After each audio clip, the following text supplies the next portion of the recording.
नमस्कार साथियों, हिंदी स्टेनो बढ़ोत वाले चैनल में आपका हार्दिक स्वागत है। आज की डिक्टेशन रामधारी गुप्ता खंड 1 से प्रतिलेखन संख्या 99 व 100 से 100 वर्ड पर मिनट की स्पीड से होगी। तो आइए शुरू करते हैं। डिक्टेशन शुरू होगी 5 सेकंड बाद।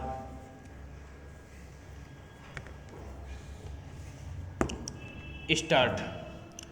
अध्यक्ष महोदय, आज जो किसान है गन्ना पैदा करता है वह परेशान है कि क्या होगा, हमारा यह व्यापार रहेगा या नहीं रहेगा, उसका यह व्यापार चलेगा या नहीं चलेगा। एक तरफ तो यह कहा जाता है कि किसानों को गन्ने की ज़्यादा कीमत मिले।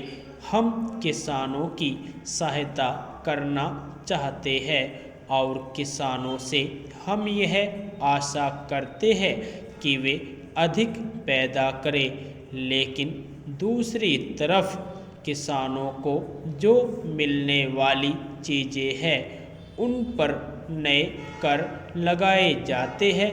केवल केंद्र सरकार ही नहीं बल्कि राज्य सरकारें भी कर लगाती रहती है। अधिक उपज के लिए किसानों को कुछ चीज़ों की आवश्यकता है जिनकी पूर्ति करना बहुत आवश्यक है।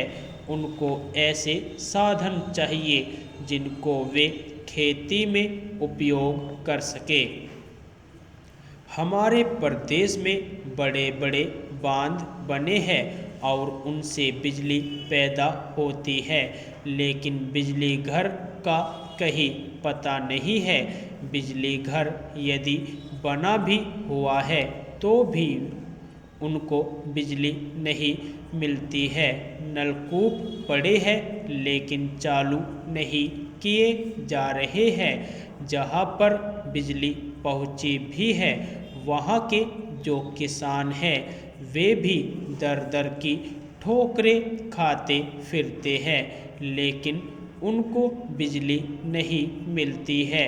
बेचारे किसी तरह से कर्ज लेकर डीजल पंप खरीदते हैं और उससे वे काम चला रहे हैं, लेकिन अब सरकार ने डीजल तेल पर भी कर बढ़ा दिया है। इसका नतीजा यह होगा कि उनके पंप पड़े रह जाएंगे, फिर आपको कहाँ से अन्न मिलेगा।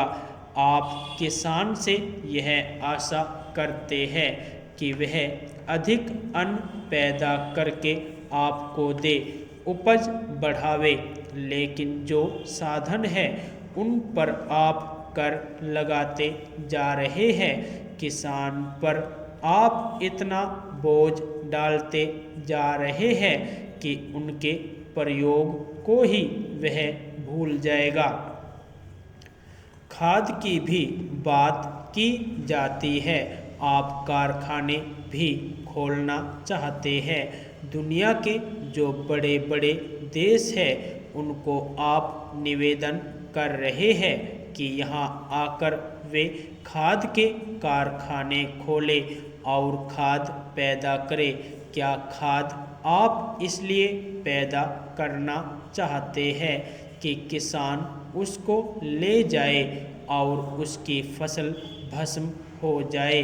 कारण यह है कि उसको समय पर पानी तो मिलेगा नहीं।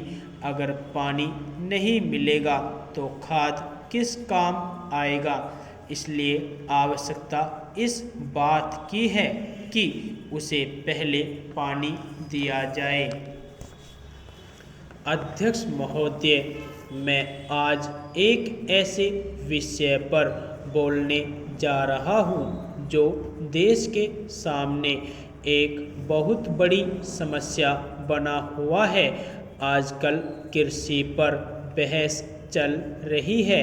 मैं कल से सुन रहा हूँ कई लोगों ने तो सरकार की बड़ी प्रशंसा की है कि वह बहुत ही अच्छा काम कर रही है। मैं मंत्री महोदय से एक प्रश्न करना चाहता हूँ। मार्च में मंत्री महोदय ने एक प्रश्न के उत्तर में कहा था कि 2 वर्ष में हमारा देश आत्मनिर्भर हो जाएगा। मैं जानना चाहता हूँ कि ऐसा कहने के पीछे उनका आधार क्या है। कौन से उनके पास ऐसे प्रमाण हैं जिनके आधार पर उन्होंने इस प्रकार की घोषणा की है। मैं चाहता हूँ कि जब वह उत्तर दे तो इस बात को अपने उत्तर में बताए। आप जानते हैं कि इस देश में 80% लोग खेती करते हैं और उसके बाद भी आज हमारे देश का सम्मान दूसरे देशों में कितना है। आज हम दूसरे देशों से देश के नागरिकों के लिए खाद्यान्नों का आयात काफ़ी मात्रा में कर रहे हैं।